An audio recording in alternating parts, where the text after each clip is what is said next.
Good morning students. हम बात कर रहे हैं अभी तक क्लासिफिकेशन ऑफ एलिमेंट्स, जिसमें हमने बात की Dobereiner, Newland, Lothar Meyer curve, Mendeleev periodic table. इन सब के बारे में अपन ने एक चीज़ कॉमन पढ़ी कि इनका जो क्लासिफिकेशन का बेस था वो था एटॉमिक मासेस। अब हम बात कर रहे हैं मॉडर्न पीरियोडिक टेबल। हमारा टॉपिक है modern periodic table. Modern periodic table को हम long form of periodic table भी बोलते हैं। पीरियोडिक टेबल एक बड़ी पीरियोडिक टेबल है। ये मॉडर्न पीरियोडिक टेबल जो है हेनरी मोजले ने 1913 के अंदर बनाई थी। इन्होंने क्लासिफिकेशन किया था एलिमेंट्स का।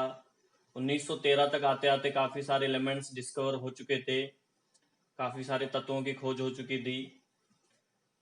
हेनरी मोजले ने जो बेस रखा क्लासिफिकेशन का, इसी वजह से ये ज्यादा सक्सेस हुए। उनका बेस था atomic number and electronic configuration. Atomic number यानी कि परमाणु क्रमांक, और इलेक्ट्रॉनिक कॉन्फ़िगरेशन इलेक्ट्रॉनिक विन्यास के बेस पे इन्होंने क्लासिफिकेशन किया एलिमेंट्स का। ये बेस क्यों रखा, इसका क्या बेनिफिट हुआ वो मैं बताऊंगा। अभी पहले अपन ये बात कर लेते हैं कि मॉडर्न पीरियोडिक लॉ क्या है। मेंडलीव पीरियोडिक लॉ भी अपन ने पढ़ा था। मेंडलीव के पीरियोडिक लॉ में अपन ने पढ़ा था कि the physical and chemical properties of the elements are a periodic function of their atomic masses पढ़ा था। लॉ वही है ये। मेंडलीव पीरियोडिक टेबल और मॉडर्न पीरियोडिक लॉ सेम है, बस इतना सा फर्क है। यहाँ पे मासेज की जगह यहाँ पे नंबर आ गया। यहाँ पे क्या था, एटॉमिक मासेज था उसमें, इसमें क्या आ गया, एटॉमिक नंबर्स। तो मॉडर्न पीरियोडिक लॉ हो गया कि the physical and chemical properties of the elements are a periodic function of their atomic numbers. यानी कि एटॉम एलिमेंट्स की जो तत्वों की जो केमिकल और फिजिकल भौतिक और रासायनिक जो गुणधर्म हैं, प्रॉपर्टीज हैं, वो पीरियोडिक फंक्शन होती हैं उनके एटॉमिक नंबर के। पीरियोडिक फंक्शन मतलब कि आवर्ती फलन। ठीक है, तो ये मॉडर्न पीरियोडिक लॉ है। ठीक है, अब अपन बात करते हैं atomic number and electronic configuration का बेस उन्होंने हेनरी मोजले ने क्यों रखा, तो इसका क्या फायदा हुआ जिस इस बेस को रखने से, और इसी वजह से वो इतने सक्सेस हुए कि मॉडर्न पीरियोडिक टेबल काफी हद तक बहुत अच्छी है, जिसमें सभी एलिमेंट्स का क्लासिफिकेशन हो गया। देखिए इलेक्ट्रॉनिक कॉन्फ़िगरेशन क्या होता है, कैसे निकाला जाता है, इसकी तो बात अपन किसी दूसरे वीडियो में करेंगे। पर एटॉमिक नंबर क्या है पहले तो ये बात बताता हूं मैं आपको। एटॉमिक नंबर किसी भी एलिमेंट का जो नंबर ऑफ प्रोटॉन्स होता है, नंबर ऑफ प्रोटॉन्स। अब नंबर ऑफ प्रोटॉन्स की अगर बात करें तो हर एलिमेंट में प्रोटॉन्स अलग अलग होता है। एक से लेकर स्टार्ट होता है, तो सब में किसी भी एलिमेंट्स में प्रोटॉन की संख्या सेम नहीं होती है, पहली चीज ये। और प्रोटॉन जो बढ़ता है वो 1 2 3 4 5 6 इसी तरीके से बढ़ता है। जबकि एटॉमिक मासेज में क्या होता है, कई बार किसी एलिमेंट के एटॉमिक मासेज सेम होते हैं, या एटॉमिक मासेज पॉइंटों में भी आता है। ठीक है, इस वजह से उनमें जो पुराने क्लासिफिकेशन जो अपन ने पढ़े हैं उनमें इतनी दिक्कत का सामना करना पड़ा, इतनी प्रॉब्लम्स हुई, वो इसी वजह से शायद सक्सेस नहीं हुए। पर नंबर ऑफ प्रोटॉन सभी एलिमेंट्स में सेम नहीं होते हैं, सब में अलग अलग होते हैं। इसलिए बेनिफिट है इंक्रीजिंग ऑर्डर में रख दिया इनको, 1 2 3 4 नंबर ऑफ प्रोटॉन्स के बेस पे इंक्रीजिंग ऑर्डर में रख दिया। दूसरी चीज इलेक्ट्रॉनिक कॉन्फ़िगरेशन का उन्होंने ध्यान रखा। देखिए electronic configuration modern periodic table को जो है ब्लॉक में डिवाइड किया गया है। एस ब्लॉक, टेबल बताऊंगा तब मैं बताऊंगा। पी ब्लॉक है, ठीक है, डी ब्लॉक है और एफ ब्लॉक है। 4 ब्लॉक में डिवाइड किया गया है। तो ये जो 4 ब्लॉक डिवाइड हुए हैं ना, ये इलेक्ट्रॉनिक कॉन्फ़िगरेशन के बेस पे ही हुए हैं। इलेक्ट्रॉनिक कॉन्फ़िगरेशन जब लिखते हैं, फॉर एग्जांपल जैसे मैं एक इलेक्ट्रॉनिक कॉन्फ़िगरेशन लिख के बताता हूँ आपको। अपन कार्बन की बात करते हैं, ठीक है। 6 नंबर पे आता है, 6 इलेक्ट्रॉन है इसमें, 1s2 2s2 2p2, ये इसका इलेक्ट्रॉनिक कॉन्फ़िगरेशन है। तो आप इसमें देखिए लास्ट इलेक्ट्रॉन कौन से ऑर्बिट में आ रहा है, पी में आ रहा है। किस में आ रहा है, पी के अंदर आ रहा है। तो ये जो कार्बन रखा है इन्होंने, ये कार्बन को पी ब्लॉक के अंदर, लास्ट इलेक्ट्रॉन पी में आ रहा है इसलिए इस कार्बन को पी ब्लॉक में रखा गया है। किसमें रखा गया, पी ब्लॉक में। अगर किसी एलिमेंट में लास्ट में एस आ रहा है, S1 या S2 हो, तो वो रखा गया है एस ब्लॉक में। किसी इलेक्ट्रॉनिक कॉन्फ़िगरेशन, किसी एलिमेंट का इलेक्ट्रॉनिक कॉन्फ़िगरेशन में, इलेक्ट्रॉनिक विन्यास में लास्ट इलेक्ट्रॉन अगर डी ऑर्बिट में आ रहा है तो उसको डी ब्लॉक में रखा है, एफ के अंदर आ रहा है तो उसे एफ ब्लॉक में इन्होंने रखा। और इस बेस पे इन्होंने मॉडर्न पीरियोडिक टेबल को 4 ब्लॉक्स में डिवाइड कर दिया, S block, P block, D block और एफ ब्लॉक। इस कारण से भी जो है सेम प्रॉपर्टीज वाले एलिमेंट एक जगह आ गए, ठीक है ना। और number of proton, high atomic number, जिसके बेस पे इन्होंने इलेक्ट्रॉनिक इंक्रीजिंग ऑर्डर में क्लासिफिकेशन किया।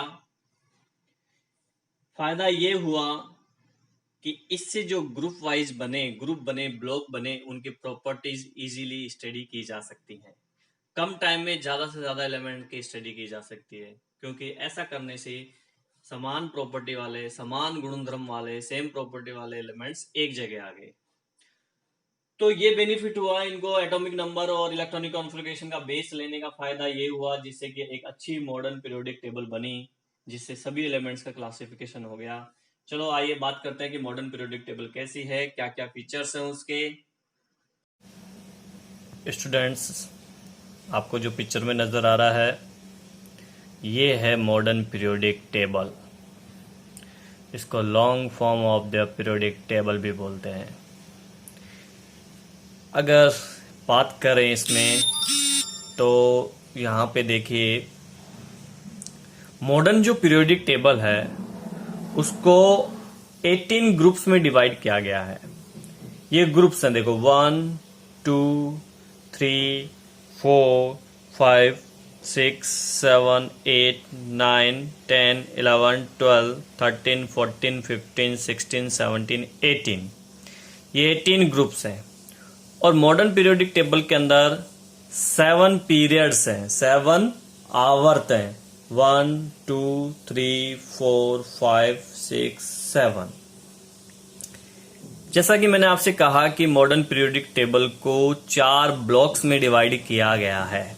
उन ब्लॉक्स के बारे में बताता हूं मैं आपको। ये जो आपको दिख रहा है फर्स्ट ग्रुप और सेकंड ग्रुप, ये दोनों ग्रुप एस ब्लॉक में आते हैं। ये एस ब्लॉक है।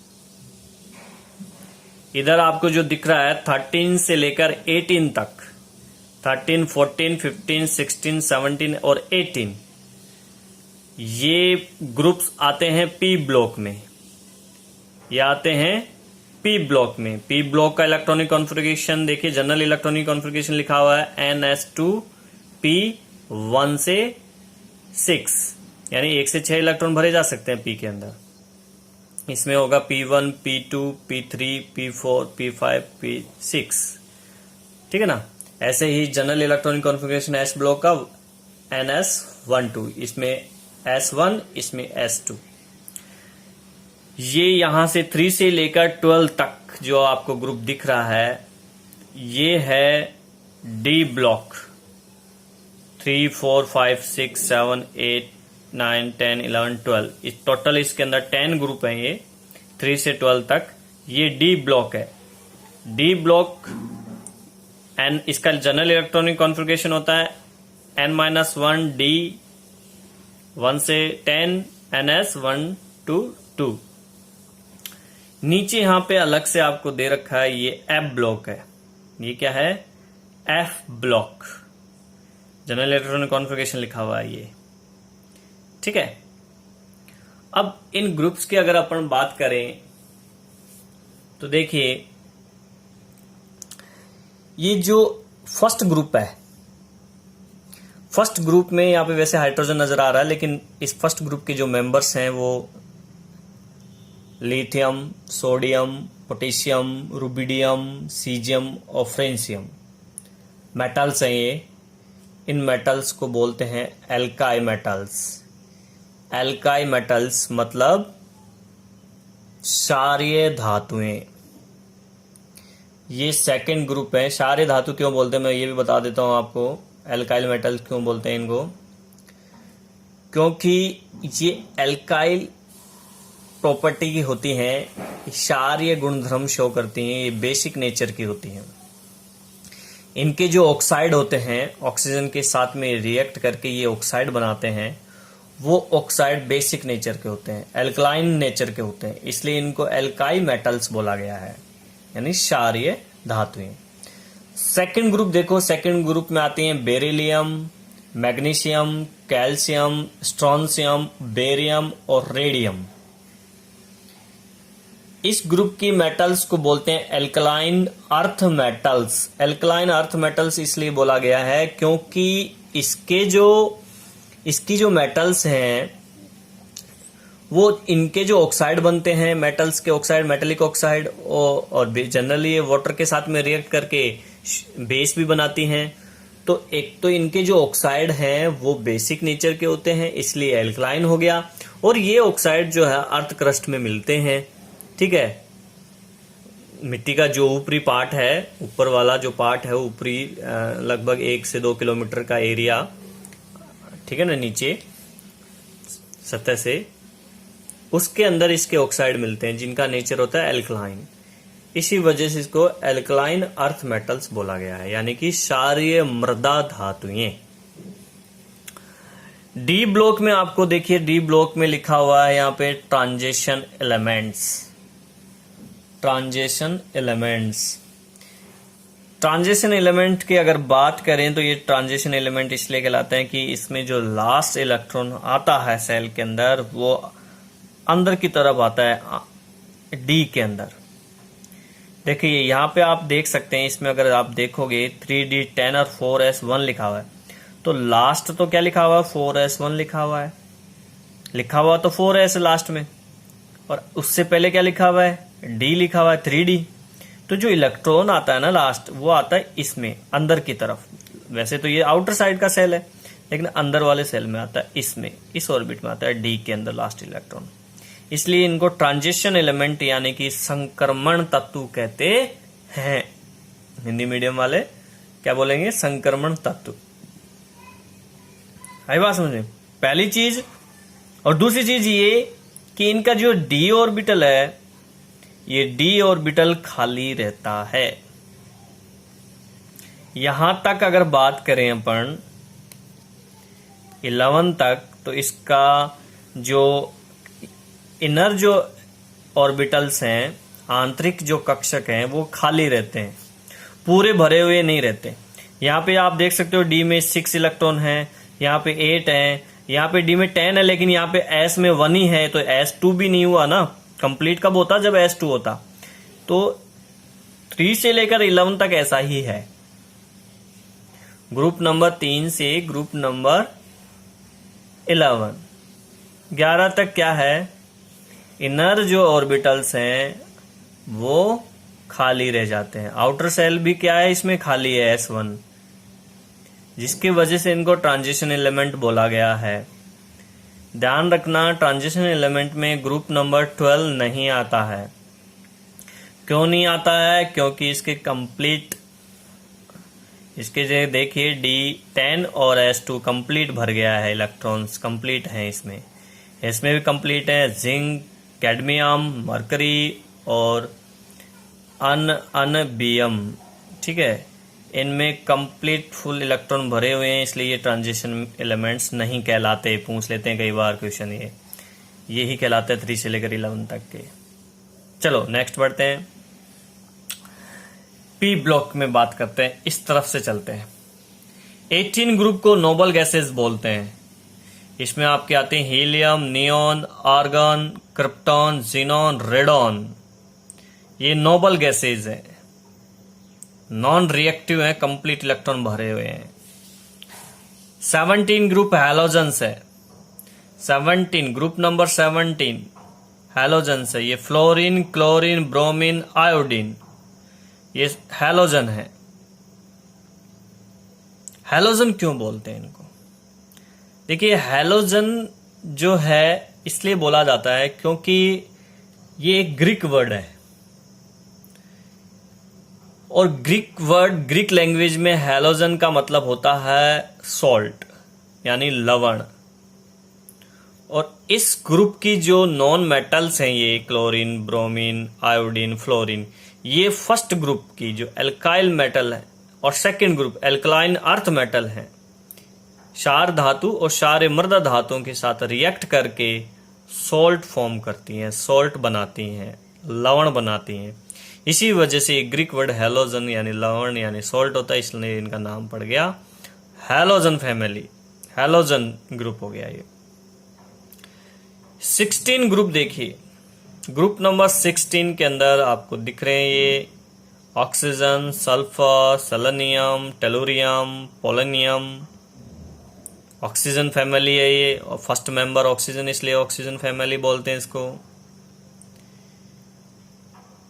इसके अलावा ग्रुप नंबर 16 को हम चैल्कोजन्स भी बोलते हैं, चैल्कोजन्स बोलते हैं। चैल्कोजन्स चैल्कोस वर्ड से बना हुआ है जो कि ग्रीक लैंग्वेज का है, और इसका मीन्स होता है और यानी अयस्क।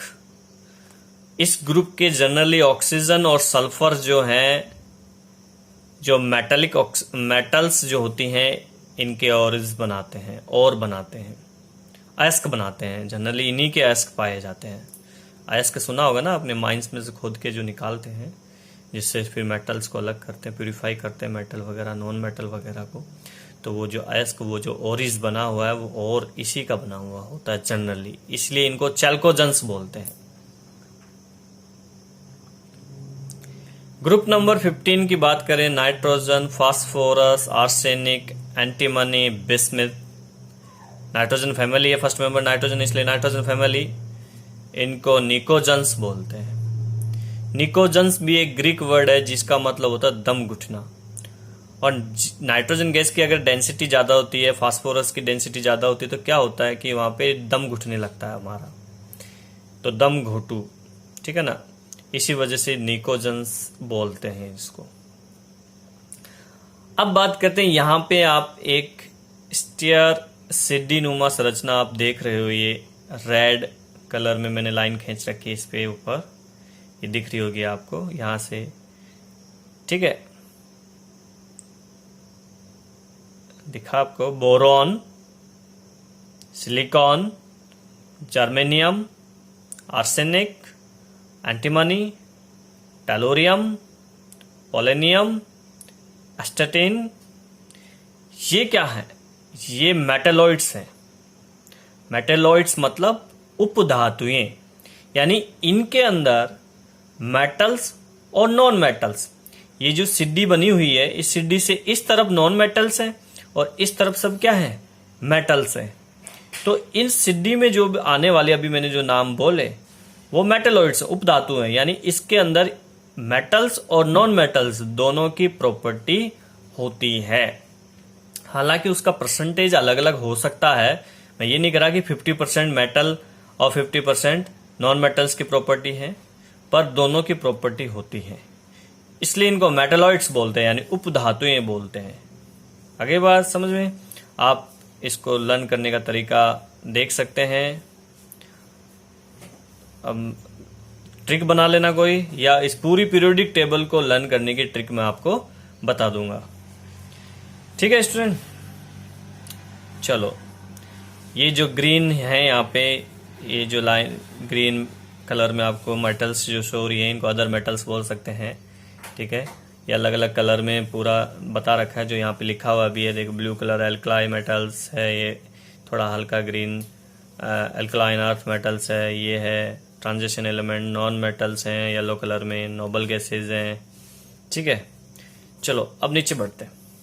यहाँ पे मॉडर्न पीरियोडिक टेबल में भी लैंथेनाइड्स और एक्टिनाइड्स को जगह नहीं मिली है। मॉडर्न पीरियोडिक टेबल में भी लैंथेनाइड और एक्टिनाइड नीचे आते हैं, ये दोनों एफ ब्लॉक है ये पूरा। इसमें 14 एलिमेंट्स हैं, 1 2 3 4 5 6 7 8 9 10 11 12 13 और एक 14 की बात करें तो इसमें आएगा ये 57। तो 58 से लेकर, अच्छा एक यहाँ पे 14 1 देखो 58 59 60 61 62 63 यहाँ पे 64 65 66 67 68 69 70 71। तो ये 14 टोटल 14 एलिमेंट्स इसमें आते हैं। 14 इसमें है, 14 इसमें है, ठीक है। अब बात करते हैं कि ये पूरा एफ ब्लॉक है, ये लैंथेनाइड सीरीज है, ये एक्टिनाइड सीरीज है। इसको लैंथेनाइड क्यों बोला गया? क्योंकि ये देखिए लैंथेनाइड और एक्टिनाइड जो है ऊपर जो मेन पीरियोडिक टेबल है यहीं से निकल के यहां बनी है। कहां से निकाला गया है? देखो लैंथेनाइड जो है यहां से है, ये 58 से चालू हो रहा है, 58 से लेकर 71 तक, जबकि एक्टिनाइड 90 से लेकर 103 तक है एटॉमिक नंबर। तो यहां पे देखो 57 का जो एलिमेंट है एल है, लैंथेनियम, ये लैंथेनियम है एलिमेंट्स। और इसके बाद वाले 58 से लेकर 71 तक जो एलिमेंट्स हैं उन सबको लैंथेनाइड बोला गया। इसी वजह से ये लैंथेनियम के बाद है, इसलिए इनको लैंथेनाइड सीरीज बोल दिया। यहां देखो AC 89 पर AC है यानी एक्टिनियम, और एक्टिनियम के बाद 89 से यानी कि 90 से स्टार्ट हो जाएगा। 89 तो एक्टिनियम है, तो 90 से लेकर 103 तक एक्टिनाइड हो गया। एक्टिनाइड क्यों बोला? क्योंकि ये एक्टिनियम के बाद वाले हैं, एक्टिनियम के बाद वाले एलिमेंट्स हैं 14। यहां पे देखो सर 89 है, यहां पे 104 है, यहां पे 57 है, यहां पे 72 है। तो बीच वाले 14 एलिमेंट्स कहां गए? वो यही तो है। तो ये लैंथेनाइड और एक्टिनाइड सीरीज हो गई एफ ब्लॉक में, ठीक है। ये मैंने आपको बता ही दिया कि ग्रुप जो है टोटल इसमें 18 है, पीरियड इसमें 7 है।